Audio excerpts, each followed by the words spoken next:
Magandang hapon po sa inyo lahat. Narito na po ang resulta ng 5 PM draw ngayong April 14, 2026 para sa mga games na 2D Lotto at 3D Lotto. Kung bago ka pa lang sa aking channel, pwede kang mag-like, share, at subscribe para updated kayo sa mga PCSO lottery results araw-araw. Para sa 5 PM draw ng 2D Lotto, ito po ang mga winning numbers. 14 and 7 in exact order.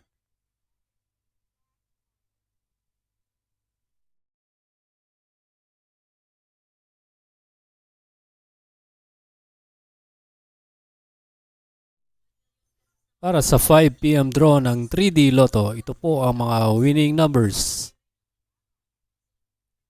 3, 6, and 8 in exact order.